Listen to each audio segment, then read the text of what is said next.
इबादत की शुरुआत में हम गाएंगे गीत नंबर 197, हिम नंबर 197।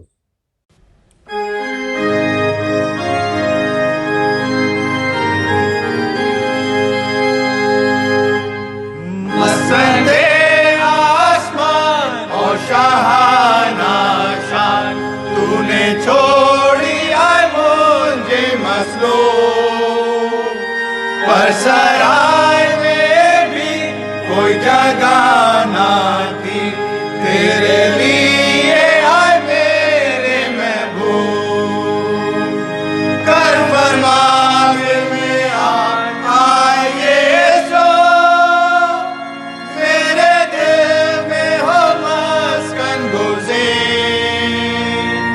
मेरे दिल का होशा आए यीशु, तो मेरे दिल में होता कशीर।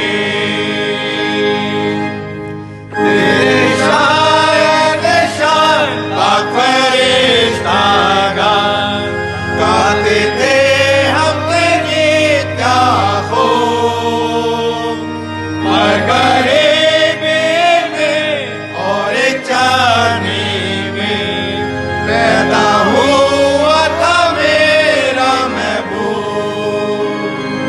कर फरमान में आए यीशु, मेरे दिल में हो मस्कन गुज़ीर, मेरे दिल का होशा आए यीशु, तो मेरे दिल में होता कशीर। हवा के पारिंद मैदान के चरिंद, पाते हैं सब आराम मार्गो, तेरा बिस्तर जमीन का है आलमीन, यीशु बाप के अजीज महबूब। कर फरमान दिल में आए यीशु,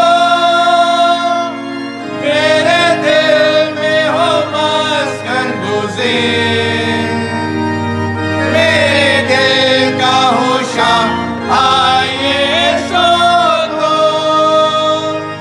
मेरे दिल में होता कशीर। रब बनाए इंसान था बचाए जहान, गुनाह और शैतान हो मगलूब, घोड़े ढाटे माल क्रूसोता खारदार, ज़ाहिर अम्र से तूने महबूब। कर फरमान दिल में आए यीशु, मेरे दिल में हो नशीं, मेरे दिल का होशा आए यीशु, तो मेरे दिल में होता कशीर। वे जब शान के साथ आपके दाहिने हाथ बैठे आएगा तो मसरूर, तेरे प्यार का फरमान सुन के हो शान, दाखिल हो घर में बाप के महबूब, तब खुश होगी शर्मान आए यीशु, सुन के प्यार का फरमान मेरी जान, जब तू बख्शेगा हमको यीशु, तब तो ताज पक्का आपके मकान।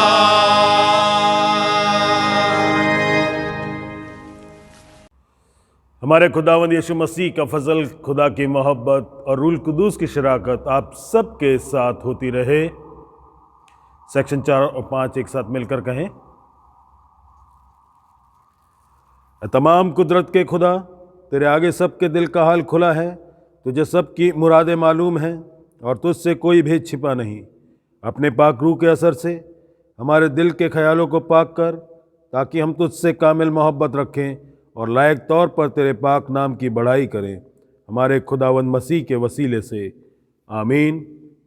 आलम बाला पर खुदा का जलाल और ज़मीन पर उसके लोगों में सुलह।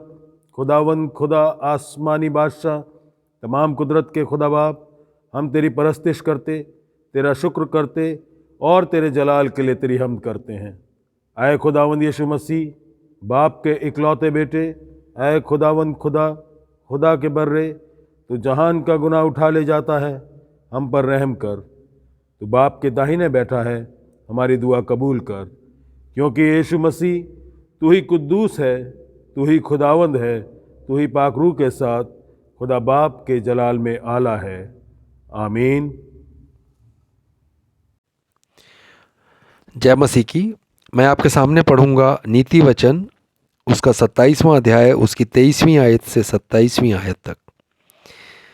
नीति वचन उसका 27वां अध्याय, उसकी 23 से 27 आयत तक। अपनी भेड़ बकरियों की दशा भली भांति मन लगाकर जान ले, और अपने सब पशुओं के झुंडों की देखभाल उचित रीति से कर, क्योंकि संपत्ति सदा नहीं ठहरती, और क्या राज मुकुट पीढ़ी से पीढ़ी तक बना रहता है। जब कटी हुई घास उठा ली जाती और नई घास दिखाई देती, और पहाड़ों की हरियाली काट कर इकट्ठी की जाती है, तब भेड़ों के बच्चे तेरे वस्त्र के लिए होंगे, और बकरों के द्वारा खेत का मूल्य दिया जाएगा। और बकरियों का दूध इतना होगा कि तू अपने घराने समेत पेट भर के पिया करेगा, और तेरी दासियों का भी जीवन निर्वाह होता रहेगा। यह खुदावंद का कलाम है। नए नियम से इब्रानियों की पुस्तक, उसका 13वां बाब, पहली से 6 आयत तक। नए नियम से इब्रानियों की पुस्तक, उसका 13वां बाब, पहली से 6 आयत तक। भाईचारे की प्रीति बनी रहे, अतिथि सत्कार करना न भूलना, क्योंकि इसके द्वारा कुछ लोगों ने अनजाने में स्वर्गदूतों का आदर सत्कार किया है। कैदियों की सुधि ऐसी लो कि मानो उनके साथ तुम भी कैद हो, और जिनके साथ बुरा बर्ताव किया जाता है, उनकी भी ये समझकर सुधि लिया करो कि हमारी भी देह है। विवाह सब में आदर की बात समझी जाए, और विवाह बिछौना निष्कलंक रहे, क्योंकि परमेश्वर व्याभिचारियों और परस्त्रीगमियों का न्याय करेगा। तुम्हारा स्वभाव लोभ रहित हो, और जो तुम्हारे पास है उसी पर संतोष करो, क्योंकि उसने आप ही कहा है, मैं तुझे कभी न छोड़ूंगा और न कभी तुझे त्यागूंगा। इसलिए हम निडर होकर कहते हैं, प्रभु मेरा सहायक है, मैं न डरूंगा। मनुष्य मेरा क्या कर सकता है। ये खुदाबंद का कलाम है। खुदाबंद का शुक्र हो। इंजील के पढ़े जाने से पहले हम गाएंगे गीत नंबर 499, हिम नंबर 499।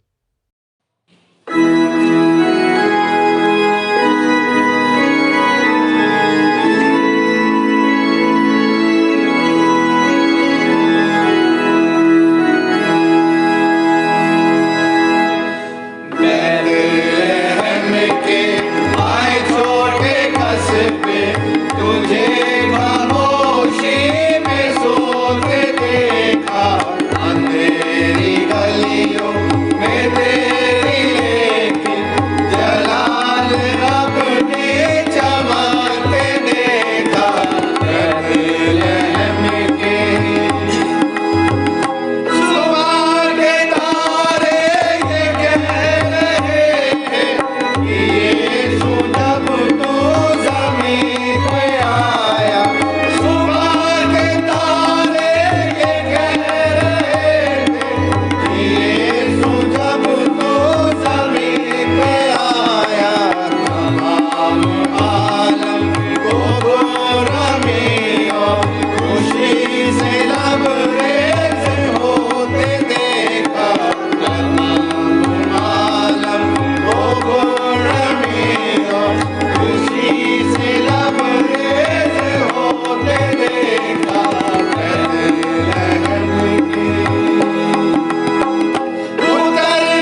नए नियम से मत्ती की इंजील उसका 6 बाब उसकी 24 आयत से 33 आयत तक।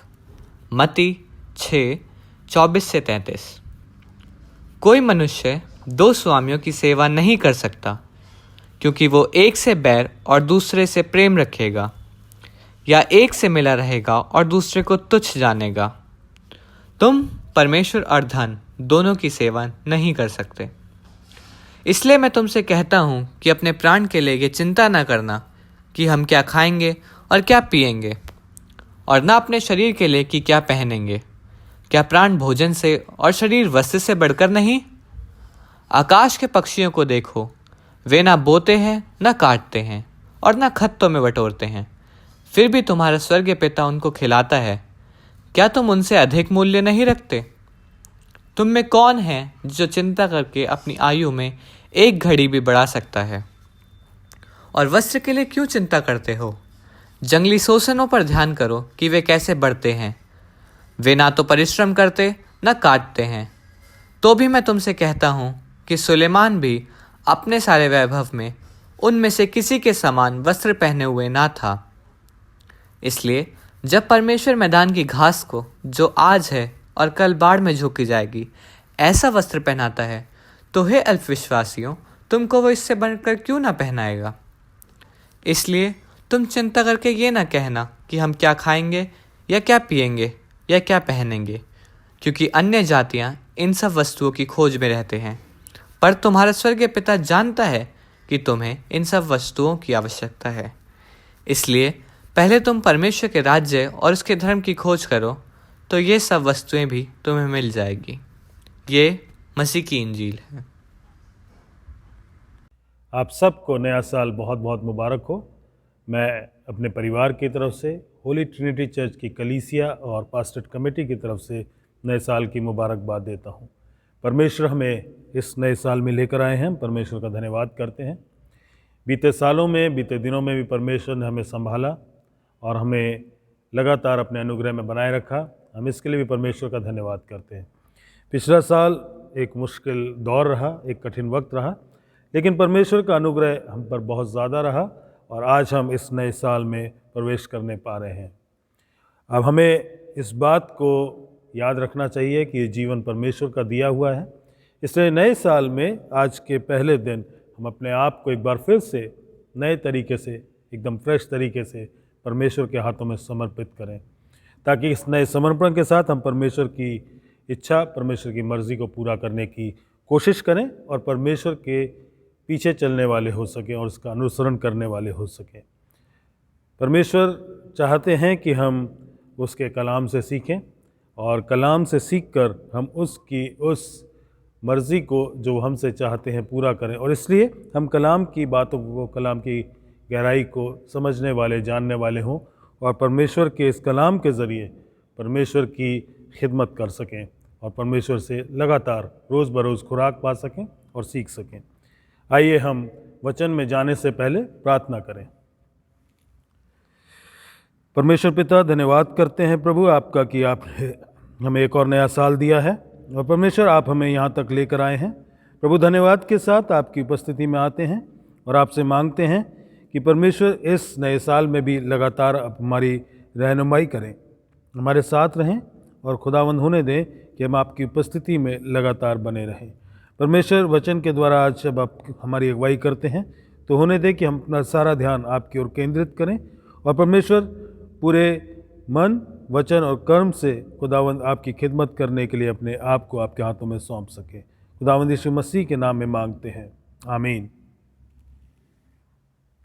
अक्सर जैसे ही हम नए साल में दाखिल होते हैं, हम एक खुशी का एहसास अपनी ज़िंदगी में पाते हैं और हम उस खुशी को दूसरों के साथ बांटना भी चाहते हैं और बड़ी खुशी के साथ एक दूसरे के साथ ग्रीटिंग्स को शेयर करते हैं, अपनी विशेज़ दूसरे लोगों के साथ बांटते हैं और हम इस बात को बताने की कोशिश करते हैं कि हम उनका वेलबींग, उनका वेलफेयर चाहते हैं। इसीलिए पहले दिन जब साल के हम पहुंचते हैं तो हम बड़ी खुशी के साथ अपने बिहेवियर में, अपने एटीट्यूड में दिखाई देते हैं। और 31 दिसंबर की रात को हम पुराने साल को अलविदा कह के जब नए साल में आते हैं तो हम चाहते हैं कि खुशियाँ जो लगातार हमें मिलनी चाहिए हम उन्हें लगातार पाते रहें। और इसीलिए हम नए साल से बहुत सी उम्मीदें भी रखते हैं और हम चाहते हैं कि हमारी ज़िंदगी में सब कुछ इस साल में बड़ा अच्छा हो। इसीलिए हम कोशिश करते हैं कि हम इस नए साल में, इस पहले दिन में अपने आप को उस तरीके से परमेश्वर के सामने लेकर आएं कि हमें सारी बरकतें, सारी खुशियां मिल सकें। लेकिन कलाम हमें बहुत सी ऐसी बातों की ताकीद देता है, बहुत सी ऐसी हिदायतें देता है जो हमें बताती हैं कि हमें अपनी ज़िंदगी में, ख़ास तौर से हमारे ख़ास दिनों में जिन्हें हम बहुत इम्पॉर्टेंट समझते हैं, किस तरीके से बिहेव करना चाहिए और किस तरीके से हमारा एटीट्यूड होना चाहिए। चार्ल्स स्पर्जन, जिनको प्रिंस ऑफ प्रीचर्स कहा गया है, 1887 की 30 दिसंबर की रात को वो आने वाले साल के लिए लोगों के सामने प्रचार कर रहे थे। जब उन्होंने प्रचार करना शुरू किया तो उन्होंने इन शब्दों से अपने प्रचार की शुरुआत की। उन्होंने कहा, मैं नए साल की बहुत सी खुशियों की मुबारकबाद आपको देना चाहता हूँ, मनोकामना करता हूँ कि आपके लिए ये साल खुशियों से भरा हो। लेकिन हम में से कोई भी पूरे कॉन्फिडेंस के साथ इस बात को नहीं कह सकता कि आने वाले साल में, इस नए साल में जिसमें हम दाखिल हो रहे हैं, परेशानियां, कठिनाइयां या मुश्किलें नहीं होंगी। इसके उल्टा हम कॉन्फिडेंस के साथ इस बात को ज़रूर कह सकते हैं कि इस आने वाले साल में डेफिनेटली कुछ मुश्किलें, कुछ कठिनाइयां और कुछ परेशानियां ज़रूर आएंगी। और ये इसलिए है क्योंकि कलाम हमें बताता है, परंतु जैसे चिंगारियां ऊपर ही ऊपर को उड़ जाती हैं, वैसे ही मनुष्य कष्ट भोगने के लिए उत्पन्न हुआ है। इंसान का तकलीफ में आना, कष्ट में आना, एक नेचुरल और एक ऐसी बात है जो उसकी ज़िंदगी में होनी ही होनी है। और उसके बाद स्पर्जन ने आगे बोला कि हमारे सामने हमारे बहुत से अजीज़ों के, हमारे ख़ानदान के, परिवार के लोगों के चेहरे हैं जो हमें बहुत अच्छे लगते हैं, बहुत प्यारे लगते हैं। लेकिन हो सकता है कि इस साल में हमें उन्हीं चेहरों में से कुछ चेहरों की वजह से कुछ दुख या तकलीफ़ झेलना पड़े, क्योंकि हमारे जो दोस्त हैं वो मॉडल नहीं हैं। हमारे सामने जो हमारे परिवार के लोग हैं, हमारी पत्नियां या पति या बच्चे, वो मॉडल नहीं हैं। और हो सकता है कि हम में से कुछ उन लोगों की मौत की खबर हमें इस नए साल में मिले और हमें शोक और दुख का एहसास हो सकता है कि हमारे परिवार में से हमें किसी के मौत की खबर मिले और हमें बड़ी तकलीफ़, बड़ा कष्ट, बड़ी परेशानी हो। ये भी हो सकता है कि जिस कंफर्ट में हम रह रहे हैं इस नए साल में, वो कंफर्ट, इससे पहले कि हम इस साल के बारे में शुक्रगुजारी ही दे रहे हैं, वो कंफर्ट्स हमारे चारों तरफ से दूर हो जाएं। या ये भी हो सकता है कि हम इस नए साल में किसी सूखे, खाने की कमी, बीमारी या और किसी चीज़ से बहुत परेशानी का सामना करें। या ये भी हो सकता है कि इस आने वाले साल में हम खुद अपने पैरों को समेट लें और इस दुनिया से रुखसत हो जाएं। अजीज़ों, इसमें से कुछ भी हो सकता है, ऐसा चार्ल्स स्पर्जन ने कहा। और वो ऐसा इसलिए भी कह सकते थे क्योंकि कलाम हमें बताता है, अय्यूब 14वां अध्याय उसके पहले पद में, मनुष्य जो स्त्री से उत्पन्न होता है वह थोड़े दिनों के लिए और दुख से भरा रहता है। ये चीज़ कलाम में हमारे सामने लिखी गई है कि ये सारी बातें हमारे सामने हो सकती हैं। और कलाम हमें बार बार इस बात के बारे में भी बताता है कि ज़िंदगी बहुत छोटी है, ज़िंदगी की मियाद बहुत लंबी नहीं है। कभी ये इंसान की ज़िंदगी को एक भाप के बराबर बताता है, कभी एक बुलबुले के मानंद बताता है। और ये बताता है, it is appointed for a man for once to die. एक इंसान के लिए मरना ज़रूरी है। और इसीलिए हम सबको इस बात को समझना चाहिए कि कलाम हमसे क्या चाहता है। अब आप सोच रहे होंगे कि बड़ा अजीब, बड़ा भयानक तरीका है नए साल की मुबारकबाद देने का। और अगर मैं इस साल की मुबारकबाद इस तरीके से देकर यहीं पर छोड़ दूं, तो हो सकता है कि हमारे दिलों में डर, परेशानी और एक किस्म की खौफ की बात जाग उठे और हम अपने आप को बड़ा मायूस पाएं। लेकिन कलाम यहाँ पर नहीं रुकता। कलाम हमें इसके ठीक विपरीत ताकीद देता है, डू नॉट फियर, मत डर, डू नॉट वरी, फिक्र मत कर। क्योंकि आज का जो हिस्सा कलाम में से, इंजील में से हमारे सामने पढ़ा गया, मत्ती की इंजील उसका 6 अध्याय 24वें पद से 33 पद तक पढ़ा गया, लेकिन 25वें पद से आगे जब हम देखते हैं तो वहाँ पर जिक्र आता है कि हमें फिक्र नहीं करनी है, हमें चिंता नहीं करनी है और किस तरीके से बिहेव करना है। और ये जो मत्ती की इंजील में 6 अध्याय का जो हिस्सा हमारे सामने पढ़ा गया, वो एक बड़े हिस्से का एक पोर्शन है और वो बड़ा हिस्सा सरमन ऑन माउंट कहलाता है, जो मत्ती 5, 6 और 7 में पाया जाता है। और यहाँ पर खुदावंद यीशु मसीह हमें कुछ सिखा रहे हैं। अगर पूरे कॉन्टेक्स्ट को समझेंगे तो हम हिस्से को भी, जो ये हमारे सामने है, और बेहतर तरीके से समझ पाएंगे। यहाँ पर खुदावंद यीशु मसीह व्यवस्था का जो लॉ है, जो शरीयत है, उसकी एक्सपोजिशन हमारे सामने रख रहे हैं, उसका खुलासा हमारे सामने कर रहे हैं कि लॉ का जो स्पिरिट है, उसकी जो रूह है वो क्या है, उसका जो दिल है वो क्या है। और इसको बताने के लिए खुदावंद यीशु मसीह जब शुरू करते हैं 5वें अध्याय में, तो वो एक सिटीजनशिप की बात करते हैं, किंगडम सिटीजनशिप की बात करते हैं कि परमेश्वर के राज्य का वारिस कौन होगा। और उसके बाद वो कुछ चीज़ों के बारे में बताते हैं कि हमें किस तरीके से अपनी ज़िंदगी में से गुनाह को पहचानना है। और वहाँ पर बात करते हैं मर्डर की, हत्या की बात करते हैं। और वहाँ जब हम 5वें अध्याय के 21वें पद से आगे देखते हैं तो लिखा है, तुम सुन चुके हो कि पूर्व काल के लोगों से कहा गया था कि हत्या न करना, और जो कोई हत्या करेगा वो कचहरी में दंड के योग्य होगा। परंतु मैं तुमसे ये कहता हूँ कि जो कोई भाई पर क्रोध करेगा वह कचहरी में दंड के योग्य होगा, और जो कोई अपने भाई को निकम्मा कहेगा वो महासभा में दंड के योग्य होगा, और जो कोई कहे हरे मूर्ख वो नरक की आग के दंड के योग्य होगा। खुदावंद यीशु मसीह कह रहे हैं, it is not only the act of murder, it is murderous attitude that itself commits the sin. अगर आपके दिल में गुस्सा है, नफरत है, या ऐसा कुछ ख्याल है जो किसी को नुकसान पहुंचाना चाहता है, वो अपने आप में उस कत्ल के बराबर है जिसकी रोक, जिसके बारे में मनाही पुराने नियम में, व्यवस्था में की गई थी। खुदावंद यीशु मसीह कह रहे हैं कि जो काम हाथों से किया गया बाहरी तौर से दिखता है वो सिर्फ गुनाह नहीं है, गुनाह deep down inside humans heart it exist, वो इंसान के दिल की गहराइयों में रहता है और वहीं से सब कुछ निकल कर आता है।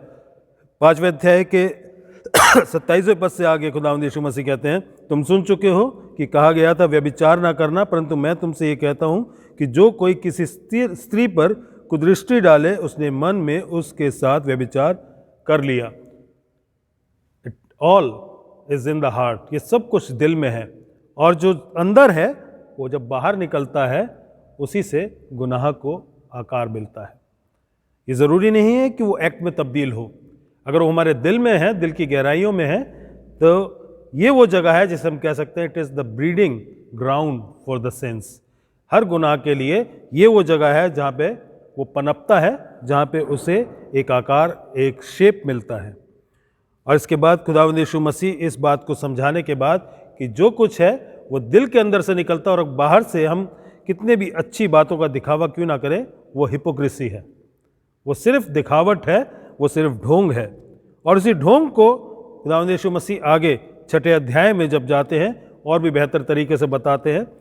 पहले 4 पदों में 6 अध्याय के वो फरीसियों की उस हिपोक्रेसी, उस ढोंग के बारे में बताते हैं जो वो दान देते वक्त करते हैं।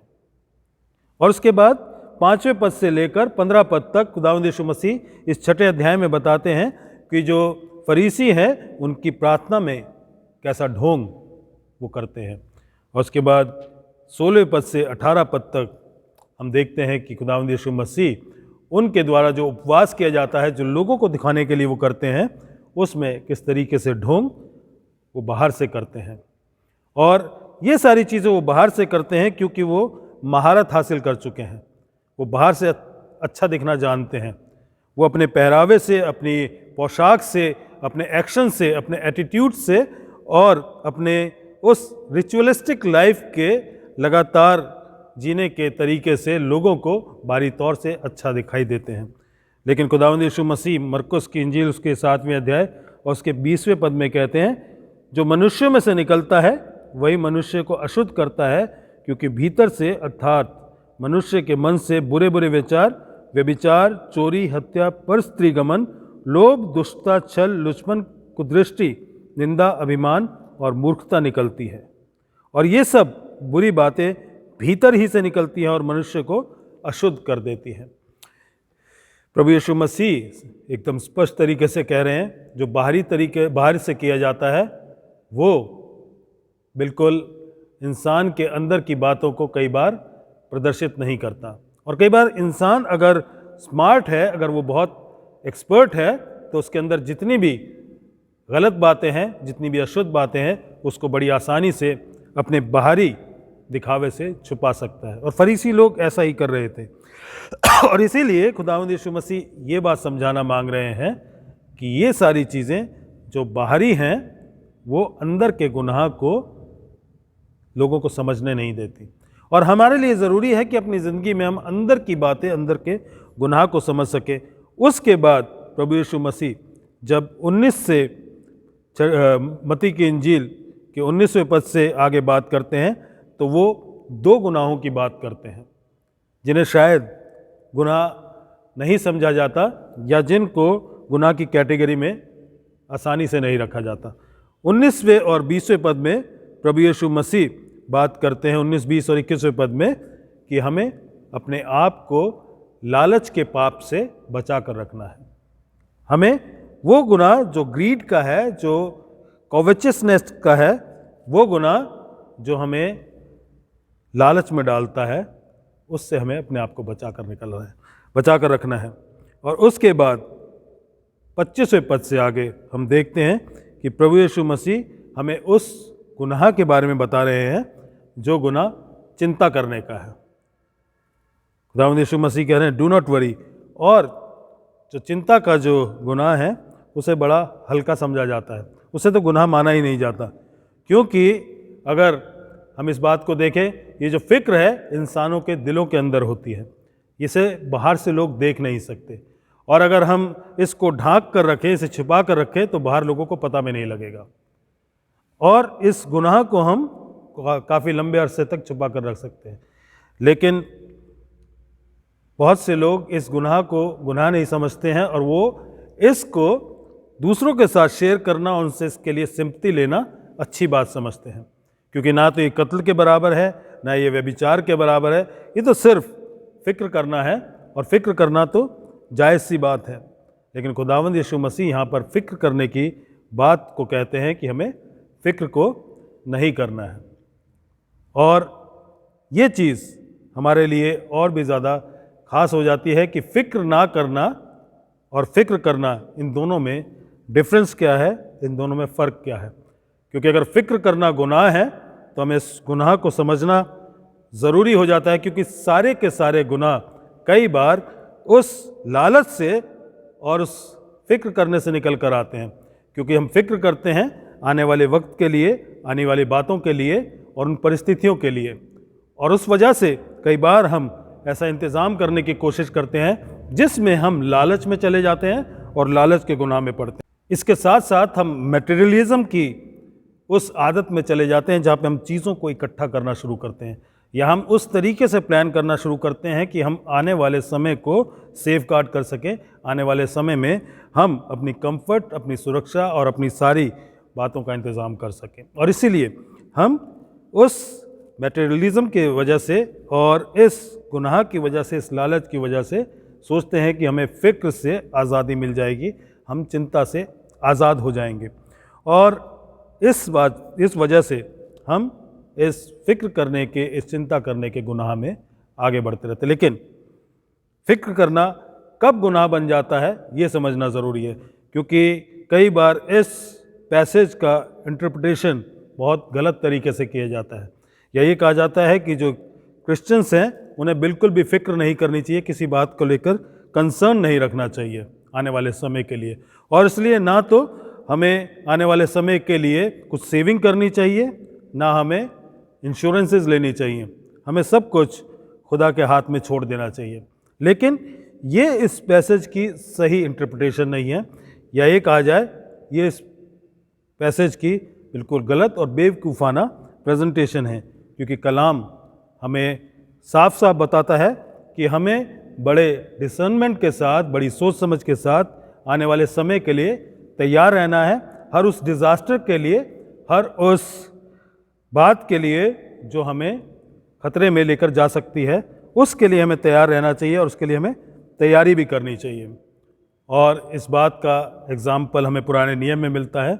जब यूसुफ मिस्र में था तो उसने परमेश्वर की उस बुद्धि, उस समझ, उस दर्शन की वजह से तैयारी की और आने वाले 7 साल के लिए उस जगह में अनाज का इंतज़ाम किया, और उसकी वजह से वो बहुत ऊंची पोजीशन पे उस मिस्र देश में पहुंचा। इसके साथ साथ अगर हम नीति वचन 27 और उसके 23वें पद से आगे देखें तो यहाँ पर लिखा है, अपनी भेड़ बकरियों की दशा भली भांति मन लगाकर जान ले और अपने सब पशुओं के झुंडों की देखभाल उचित रीति से कर, क्योंकि संपत्ति सदा नहीं ठहरती और क्या राजमुकुट पीढ़ी से पीढ़ी तक बना रहेगा।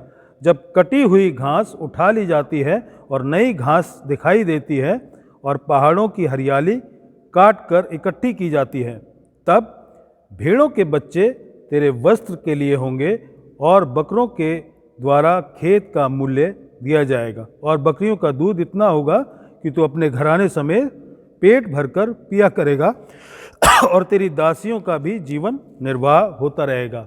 यहाँ पे कलाम हमें साफ बता रहा है कि अगर सही तरीके से अपने बिजनेस में, अपने कामकाज में हम प्रूडेंट होंगे, उसको सही तरीके से करेंगे, तो जब वक्त आएगा ये सारी चीज़ें हमारे लिए इंतज़ाम करेंगी, हमारे खाने पीने का, हमारे प्रोविजंस का, और सब तरीके से हम अपने आप को, उन प्रोविजंस को जो हमने प्लानिंग के साथ किए हैं, उनको उस वक्त इस्तेमाल कर पाएंगे जब हमारे पास स्केर्सिटी होगी, दुर्लभता होगी।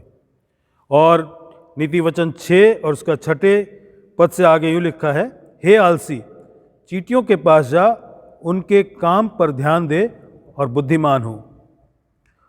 उनके ना तो कोई न्यायी होता है, ना प्रधान, ना प्रभुता करने वाला, तो भी वो अपना आहार धूप काल के समय में संचय करती हैं और कटनी के समय अपनी भोजन वस्तु बटोरती हैं। यहाँ पर चींटियों का एग्जाम्पल देकर बताया गया है कि वो किस तरीके से प्लानिंग करती हैं ताकि जब वक्त हो वो इंतज़ाम कर लें आने वाले उस समय के लिए जब उनके लिए प्रोविजंस को इकट्ठा करना मुश्किल हो जाएगा। और शब्द का इस्तेमाल किया गया है, हे आलसी, और ये वही शब्द है जो नए नियम में खुदावंद यीशु मसीह उस इंसान से कहते हैं जिसने अपने तोड़े का इस्तेमाल नहीं किया, हे आलसी। अजीज़ों, कलाम हमें बार बार बताता है कि हमें अपने आप को तैयार रखना है आने वाले समय के लिए, और समझ के साथ, डिसर्नमेंट के साथ, योजना के साथ हमें तैयार होना है।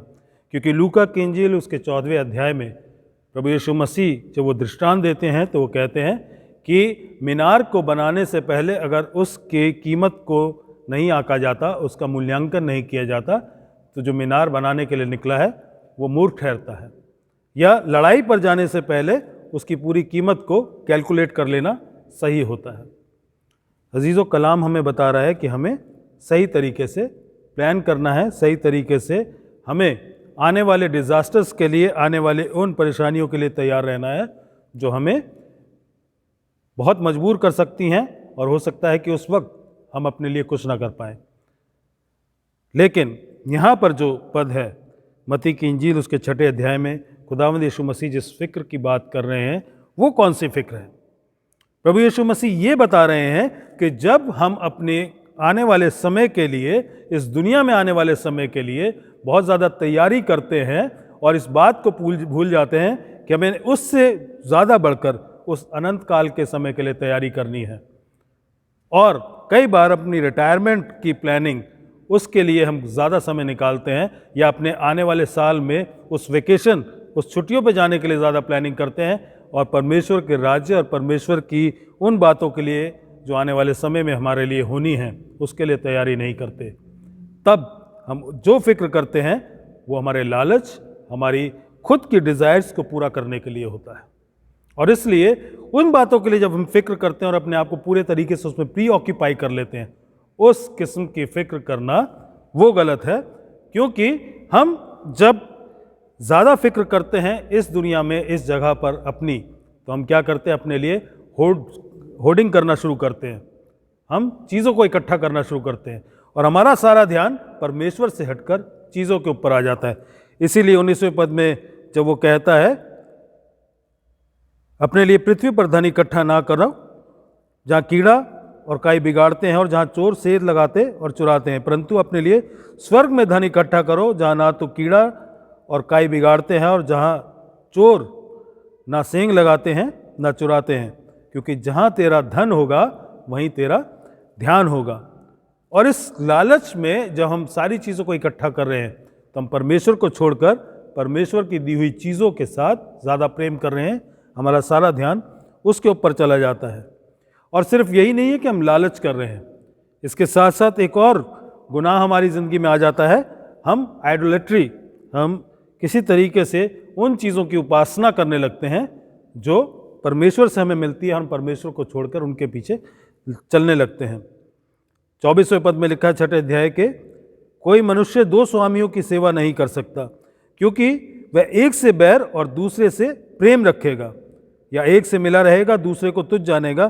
तुम परमेश्वर और धन दोनों की सेवा नहीं कर सकते। किंग्स जेम्स वर्जन कहता है, you can not serve God and Memon.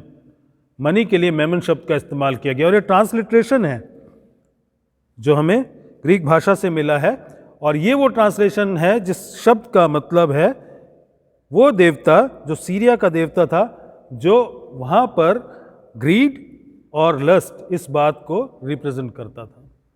ये उस मेमन की बात यहाँ पर की जा रही है। और क्या होता है, जब हम चीज़ों के पीछे, पैसे के पीछे और उन इंतज़ामों के पीछे जो हमें लगता है दुनिया में हमें करने हैं, तो हम परमेश्वर को छोड़ इन चीज़ों की उपासना करने लगते हैं और एक तरीके की आइडोलेट्री हमारी ज़िंदगी में आ जाती है और हम परमेश्वर को छोड़ परमेश्वर के विरुद्ध होना शुरू कर देते हैं। क्योंकि लालच ना करना ये उन 10 आज्ञाओं में जो मूसा को दी गई थी आखिरी आज्ञा है, और परमेश्वर को छोड़कर किसी दूसरे की उपासना करना ये पहली आज्ञा है जो दी गई थी। हम इन सारी आज्ञाओं को तोड़ना शुरू कर देते हैं जब हम फिक्र में जाते हैं, जब हम चिंता में जाते हैं। और सिर्फ ऐसा ही नहीं है अजीज़ों, क्योंकि हम जब क्लेम करते हैं कि हम परमेश्वर के हैं तो हमें इस बात को समझना भी चाहिए, क्योंकि भजन संहिता 23 में जब हम कहते हैं यहोवा मेरा चरवाहा है, मुझे कुछ घटी ना होगी, तो मुझे ये समझना ज़रूरी है कि मुझे किस बात की घटी ना होगी। क्योंकि जब मुझे घटी ना होगी तो वो क्या करता है, मुझे हरी हरी चराइयों में बिठाता है, मुझे सुखदाई जल के झरने के पास ले जाता है, मेरे लिए सारे प्रोविजंस को देता है। और होता क्या है, जब मुझे वो प्रोविजंस मिल जाते हैं तो मैं घास से, उन चराइयों से मोहब्बत करने लगता हूँ और परमेश्वर को भूल जाता हूँ। मैं ये भूल जाता हूँ कि यहोवा मेरा चरवाहा है और मुझे यहोवा की घटी नहीं होनी चाहिए। The presence of God is the most important aspect in my life. अगर मेरी ज़िंदगी में परमेश्वर की उपस्थिति नहीं है तो बाकी के प्रोविजंस, ये जो भी प्रोविजंस हैं, वो किसी के भी एफर्ट से आए, वो मुझे परमेश्वर से दूर करते हैं। और अगर मैं खुद उन प्रोविजन से प्रेम करता हूँ, उनकी उपासना करता हूँ और उसमें आकर मैं परमेश्वर को तिरस्कारित कर देता हूँ, छोड़ देता हूँ, रिजेक्ट कर देता हूँ, तो मैं परमेश्वर से दूर हो जाता हूँ। और ये सिर्फ हमें लालच और आइडोलेट्री में ही लेकर नहीं जाती है चिंता, हमें जो फिक्र है ये हमें अनबिलीफ, अविश्वास की ओर लेकर जाती है। क्योंकि अविश्वास की बात हमारे सामने 30वें पद में आती है, जहाँ पर लिखा है, इसलिए जब परमेश्वर मैदान की घास को जो आज है और कल भाड़ में झोंकी जाएगी ऐसा वस्त्र पहनाता है, तो हे अंधविश्वासियों जो ज़्यादा फिक्र करते हैं दुनियावी चीज़ों की और उन पर ज़्यादा फोकस करते हैं, उनके लिए लिखा है, हे अंधविश्वासियों तुमको वह इनसे बढ़कर क्यों ना पहनाएगा। यहाँ पर हमारे अविश्वास की बात भी हमारे सामने आती है। ना हम सिर्फ लालच में पड़ते हैं, ना सिर्फ आइडोलेट्री में पड़ते हैं, हम विश्वास से भी अलग हो जाते हैं, जो हमारा विश्वास परमेश्वर के ऊपर है। क्योंकि हमारा विश्वास हमें क्या बताता है, हमारा मैसेज क्या है कि हम परमेश्वर पर भरोसा कर सकते हैं। He is trustworthy, he is faithful, he is sovereign. सब कुछ उसके कंट्रोल में है, सब कुछ उसके नियंत्रण में है, वो वफादार है, हम उस पर भरोसा कर सकते हैं। और जब हम फिक्र करते हैं, अपने आप खुद के लिए इंतजाम कर रहे हैं, तो इसका मतलब हम ये कह रहे हैं कि हम परमेश्वर पर भरोसा नहीं कर सकते। हमें अपने द्वारा की गई बातों के ऊपर, अपने द्वारा किए गए कामों के ऊपर ज़्यादा भरोसा है। भजन का लिखने वाला भजन 31 उसके 14वें पद में कहता है, परंतु हे यहोवा, मैंने तुझी पर भरोसा रखा है, मैंने कहा तू मेरा परमेश्वर है। और उसके आगे भजन का लिखने वाला कहता है, मेरे दिन तेरे हाथ में है, मेरे दिन तेरे हाथ में है परमेश्वर। और वो ये कह रहा है कि प्रभु सब कुछ तेरे कंट्रोल में है, मेरे दिन, मेरा समय, मेरी जिंदगी में जो कुछ है वो सब कुछ तेरे हाथ में है, और मैं तुझ पर भरोसा करता हूँ। ये विश्वास है, ये विश्वास हमसे तब अलग हो जाता है जब हम दुनिया की फिक्र ज़्यादा करने लगते हैं, दुनियावी चीज़ों की फिक्र ज़्यादा करने लगते हैं, और अपना सारा सोर्सेज का इन्वेस्टमेंट हम इस दुनिया में लगाने की कोशिश करते हैं। और जब हम सारा इन्वेस्टमेंट इस दुनिया में लगा देते हैं, तो हमारा सारा ध्यान, कलाम हमें बता रहा है कि जहाँ तेरा धन होगा वहीं तेरा मन भी लगा रहेगा। हमारा सारा ध्यान, हमारा मन वहीं पर लगा रहता है, और हम परमेश्वर की उन बातों के ऊपर भरोसा करना छोड़ देते हैं, क्योंकि हम परमेश्वर के साथ उस विश्वास में आगे नहीं बढ़ पा रहे हैं। अजीजों, बड़ी खतरनाक परिस्थिति आ जाती है जब दावा करते हैं विश्वासी होने का, और परमेश्वर पर भरोसा करना छोड़कर अपने इंतजामों पर जो हम खुद करते हैं, उन चीज़ों पर जिन पर हमें ज़्यादा भरोसा है, उनसे प्यार करने लगते हैं और परमेश्वर को दरकिनार कर देते हैं। क्योंकि हम सोचते हैं कि आने वाला भविष्य, आने वाला साल, नया साल या उससे आने वाली ज़िंदगी हमारे लिए इन चीज़ों की वजह से ज़्यादा बेहतर, ज़्यादा अच्छी बन सकती है। कलाम हमें बताता है कि लिखा है कि तुम कल की चिंता मत करो, क्योंकि तुम कौन हो जो चिंता करके अपनी आयु में एक घड़ी भी बढ़ा सकते हो। हम अपनी ज़िंदगी में एक घड़ी भी बढ़ा नहीं सकते, हमें कल की चिंता नहीं करनी है, क्योंकि कलाम हमें बताता है कल के लिए अपने आप में और खुद की बहुत सी फिक्र की बातें हैं, उसके अंदर अपनी बहुत सी कठिनाइयाँ हैं, बहुत सी मुश्किलें हैं जो कल के साथ आएंगी। और हमें आज के दिन के लिए अपने आप को तैयार करना है।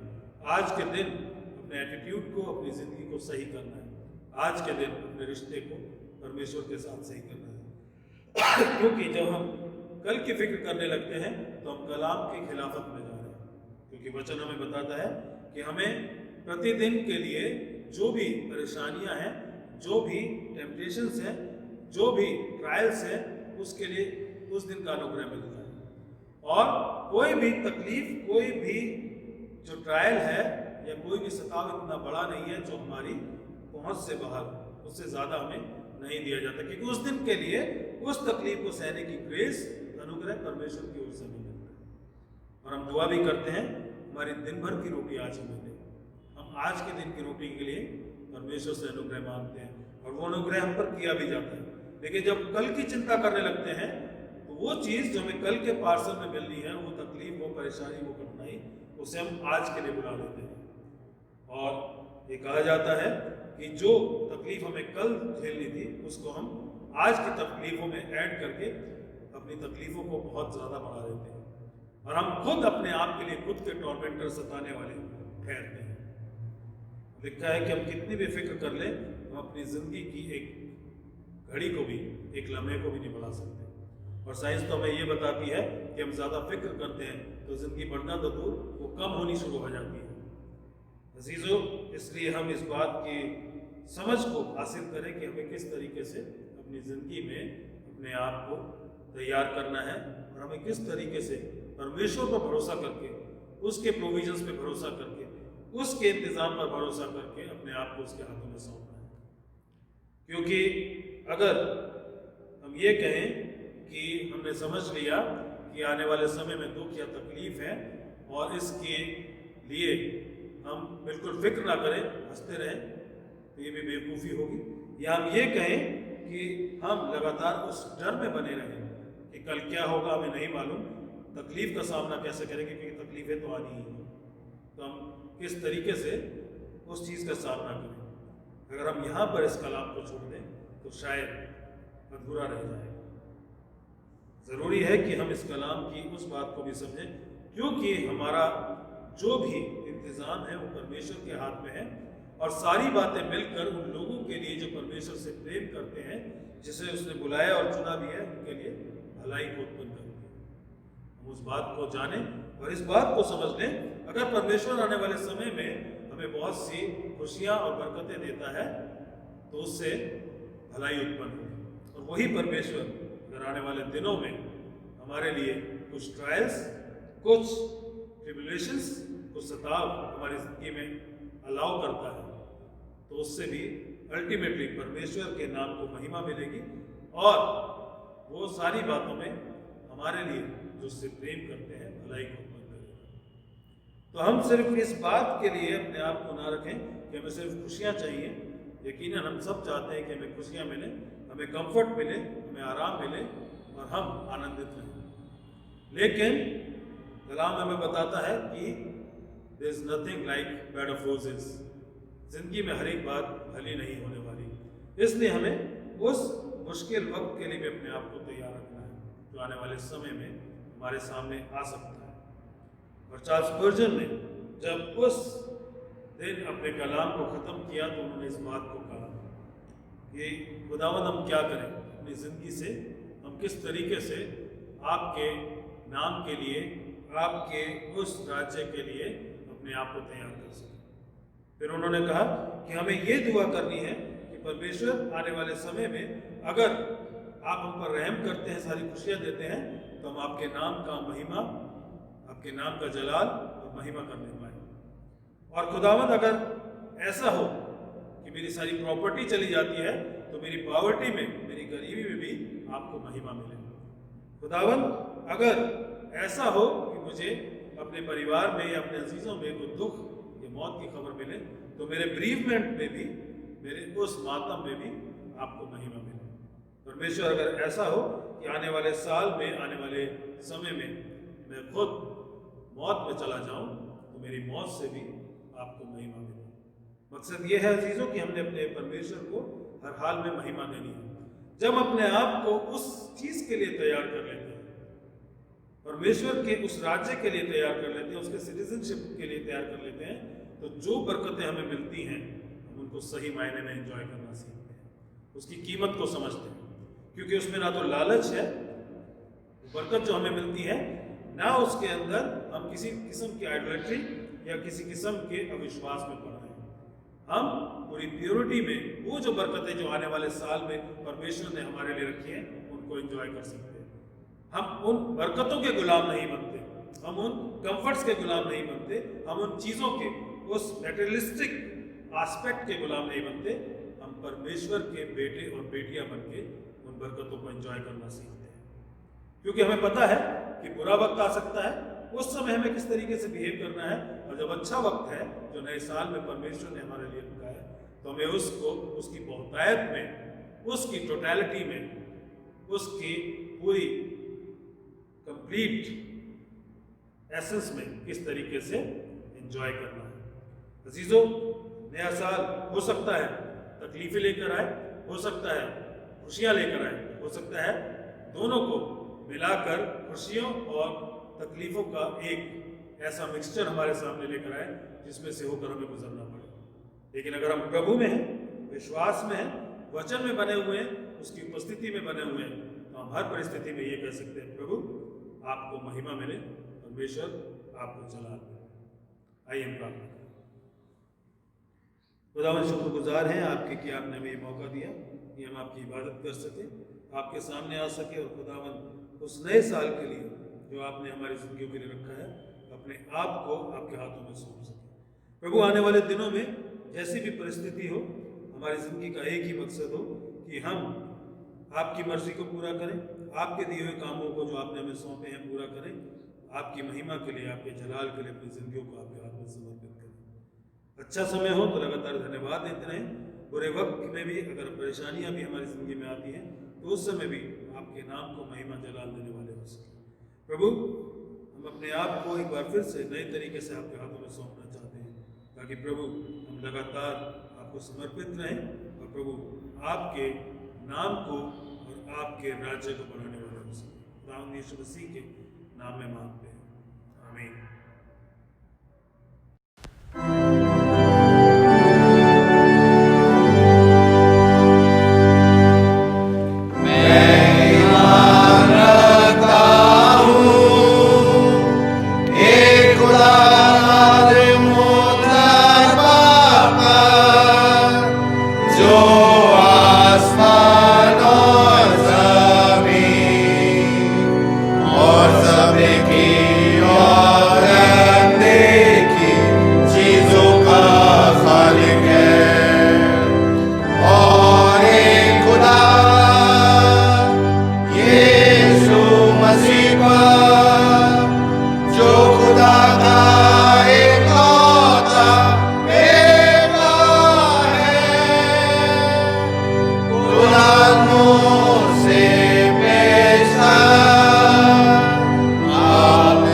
आइए हम सब इंसानों के लिए दुआ करें और अपनी दुआओं को खुदावंद यीशु मसीह की दानी सिफारिश के साथ पेश करें।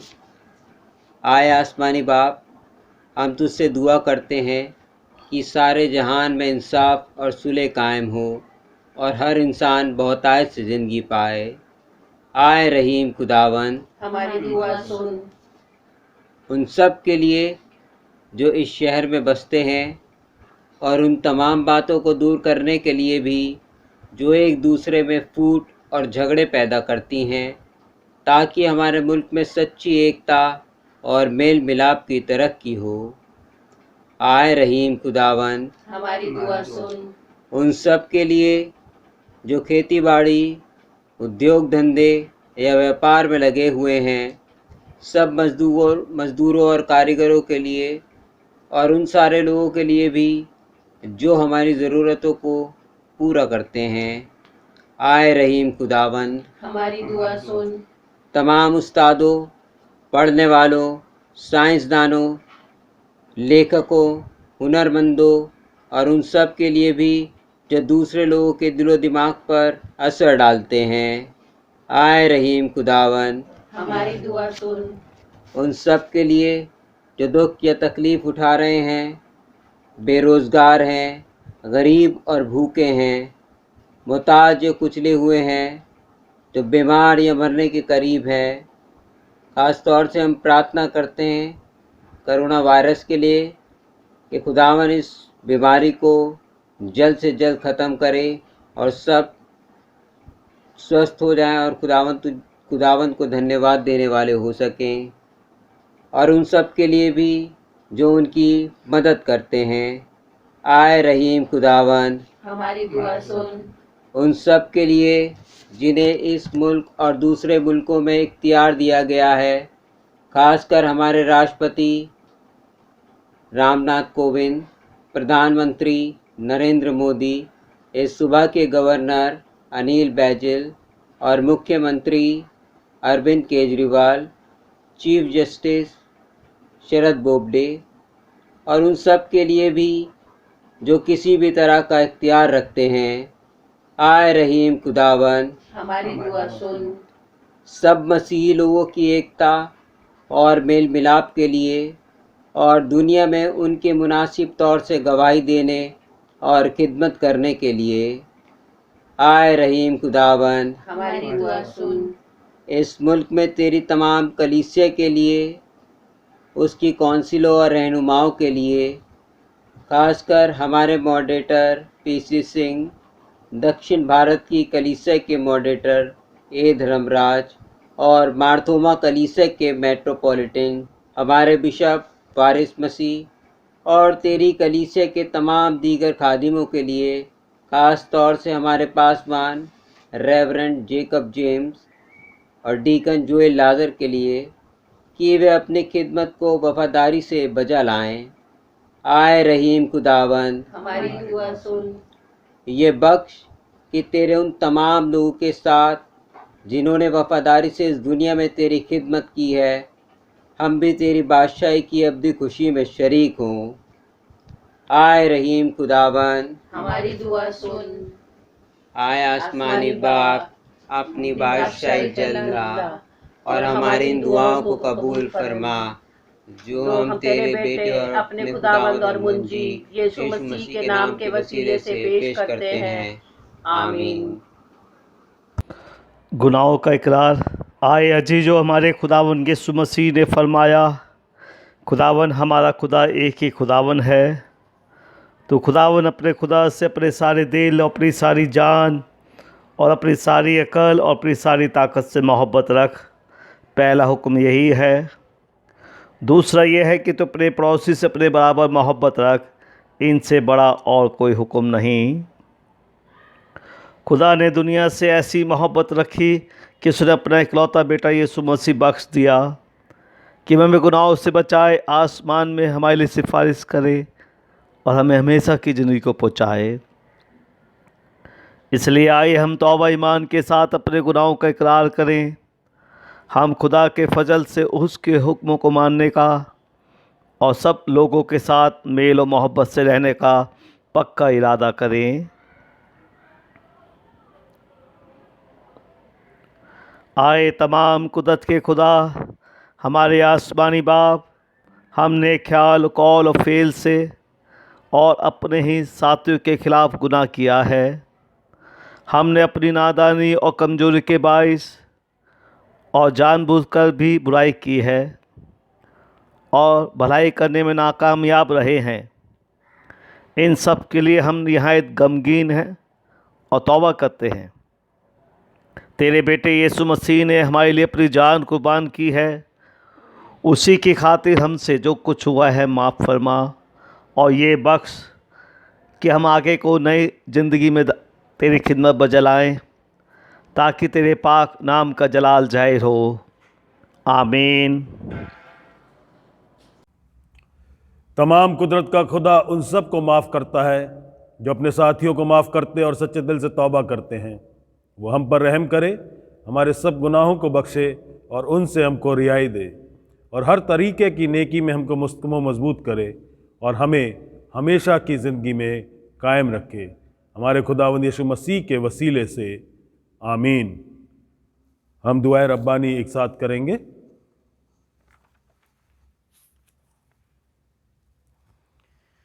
ऐ हमारे आसमानी बाप, तेरा नाम पाक माना जाए, तेरी बादशाही आए, तेरी मर्ज़ी जैसे आसमान पर पूरी होती है ज़मीन पर भी हो।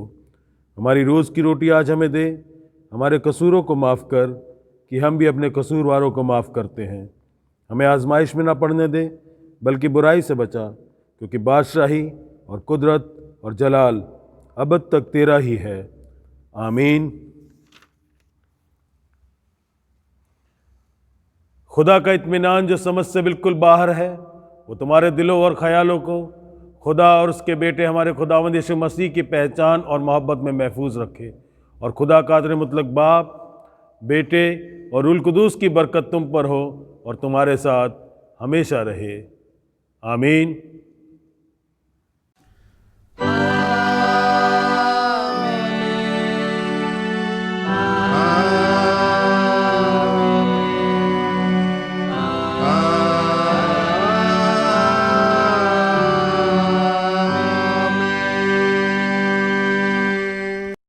इबादत के आखिर में हम गाएंगे गीत नंबर 50, हिम नंबर 50।